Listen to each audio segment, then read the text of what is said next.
Dari sudut bahasa, sunnah merupakan jalan atau kehidupan sama ada ia bersifat terpuji atau sebaliknya. Terdapat dua definisi sunnah daripada sudut ahli hadis dan juga ahli usul. Dari sisi ahli hadis, sunnah merupakan setiap perkara yang disandarkan kepada Nabi SAW daripada perkataan, perbuatan, takrir iaitu persetujuan, sifat khuluqiyah, sifat khalqiyah dan kehidupan baginda SAW sama ada sebelum perutusan baginda menjadi rasul. Dari sisi ahli usul, sunnah adalah setiap yang diambil daripada Nabi SAW selain daripada Al-Quran melalui perkataan, perbuatan dan takrir iaitu persetujuan baginda SAW.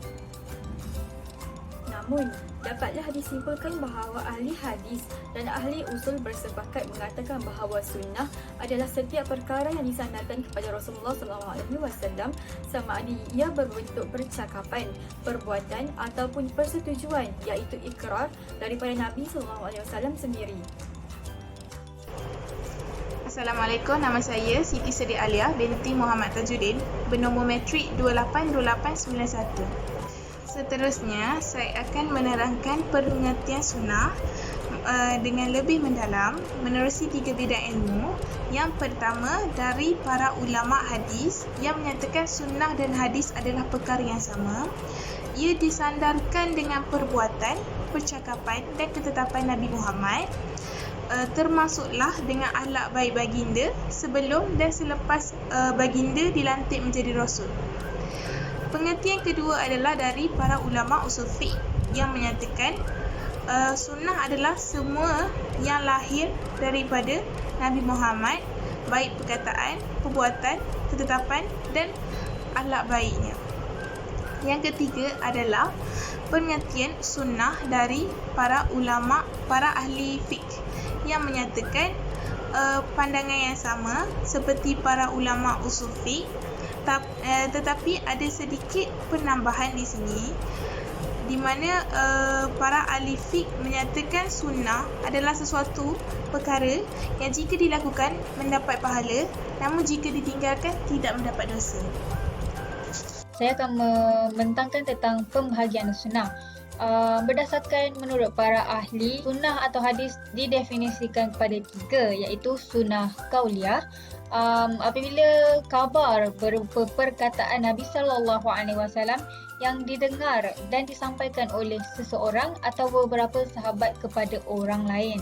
Yang kedua, sunnah fi'liyah, iaitu setiap perbuatan yang dilakukan oleh Nabi SAW yang diketahui dan disampaikan oleh para sahabat kepada orang lain, misalnya solat 5 waktu, cara berwuduk.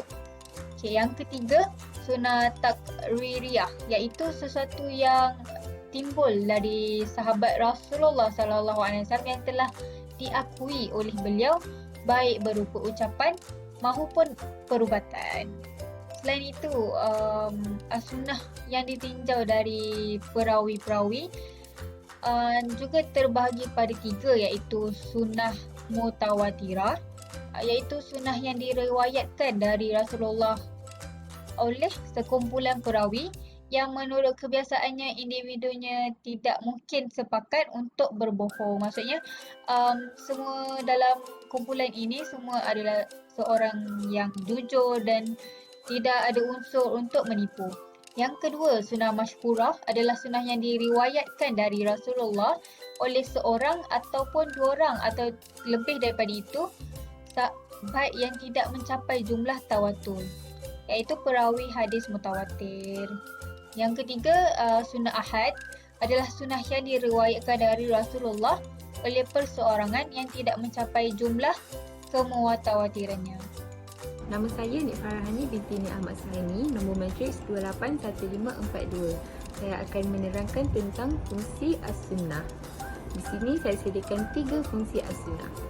Yang pertama, menetapkan atau mengukuhkan hukum yang telah pun ada di dalam Al-Quran.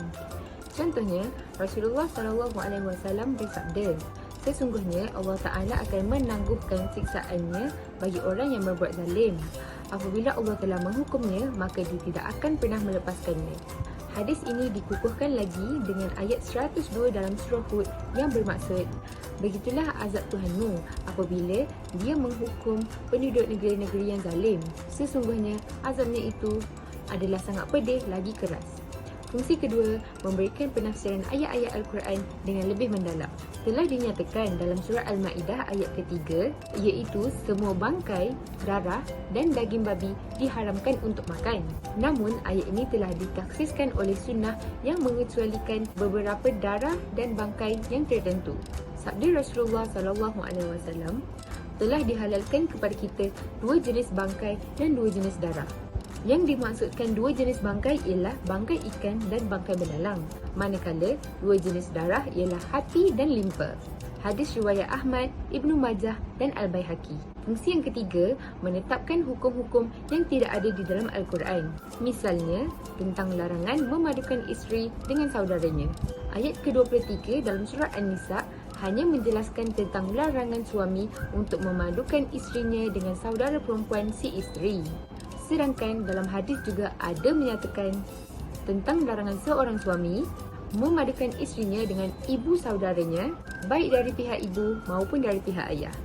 Nama saya Nur Syukrina Ana binti Zahari, bernombor matrik 273-623. Jadi saya ingin membahaskan tentang kehujahan sunnah. Sunnah merupakan perundangan yang kedua selepas Al-Quran yang mana kita sebagai umat Islam wajib patuhi. As-Sunnah merupakan wahyu yang diturunkan oleh Allah Subhanahu Wa Taala kepada Nabi Muhammad SAW.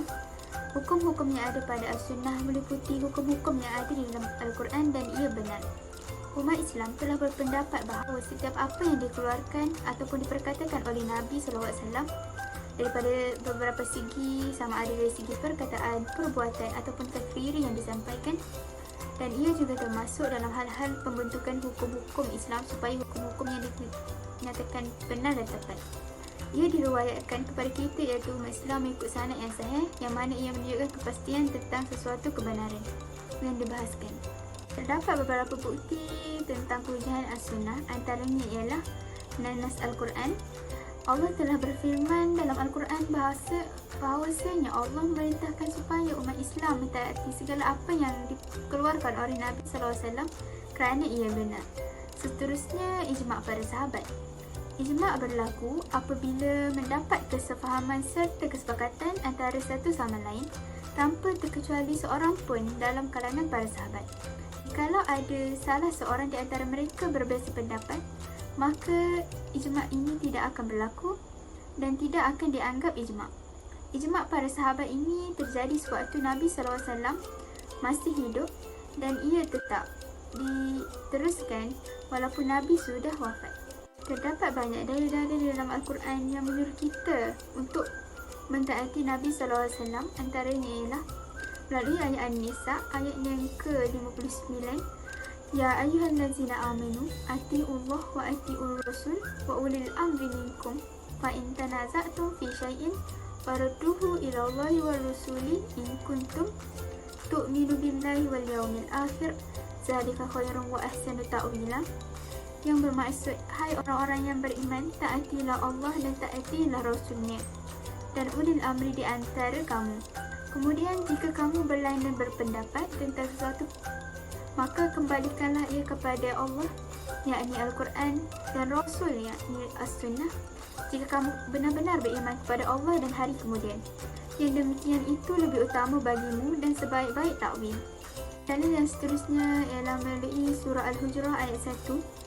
Ya ayyuhallazina amanu la tuqaddimu baina yadallahi wa rasulihi wattaqullaha innallaha samiun alim. Yang membawa maksud, hai orang-orang yang beriman, janganlah engkau mendahului Allah dan Rasulnya dan bertakwalah kepada Allah. Sesungguhnya Allah Maha mendengar lagi Maha mengetahui. Ia juga melalui surah Al-Imran ayat 32. Qul ati'ullah wa rasul fa in tawallaw fa innallaha la yuhibbul kafirin. Yang bermaksud, katakanlah taatilah Allah dan Rasulnya. Jika kamu berpaling, maka sesungguhnya Allah tidak menyukai orang-orang kafir. Yang terakhir melalui surah An-Nur ayat 51 hingga 52, iaitu innamal kana mu'minuna idza du'allahu ila rasulihi liyahkuma bainahum an yaqulu sami'na wa ata'na wa ulaika humul muflihun. Wa man yuti'illaha wa rasulahu wa yakhshallaha wa yattaqihi fa ulaika humul faizun. Yang bermaksud sesungguhnya jawapan orang-orang mukmin apabila mereka dipanggil kepada Allah dan bertakwa kepadanya, maka mereka adalah orang-orang yang mendapat kemenangan.